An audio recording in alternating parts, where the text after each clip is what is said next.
कांग्रेस का मैनिफेस्टो वक्फ बोर्ड का घोषणा पत्र के अतिरिक्त और कुछ भी नहीं है। और या मैं कहूँ कि आज़ादी के पहले जिस तरह की घोषणाएं मुस्लिम लीग किया करता था, उस तरह की घोषणा पत्र कांग्रेस पार्टी ने जारी किया है। हाँ, विपक्ष का कहना है कि आप लोग मुद्दा भटकाने की कोशिश कर रहे हैं, इसलिए मुस्लिम लीग और कभी कोई और बातें करते हैं। देखिए, जिस पार्टी के प्रधानमंत्री की कुर्सी पर रहते हुए ये कहा हो कि देश के संसाधनों पर पहला हक और अधिकार जो है वो अल्पसंख्यकों का है, मुसलमानों का है, और जब दूसरी तरफ माननीय मोदी जी के नेतृत्व में सरकार इस मंत्र के साथ में काम करे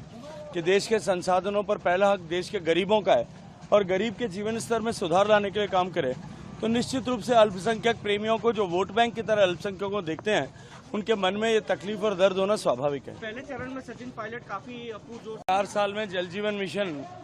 के चलते हुए देश भर में जिस गति से काम हुआ, 70 साल में जो कुछ काम हो पाया था उसका 4 गुना काम पिछले 4 साल में हुआ। और अनेक प्रांतों ने 100% से ज़्यादा का कवरेज किया। बहुत सारे प्रांत ऐसे हैं जिन्होंने जो है 80-90% तक का आंकड़े को छुआ। दुर्भाग्य से राजस्थान को देश की सरकार के द्वारा सबसे ज़्यादा संसाधन देने के बावजूद भी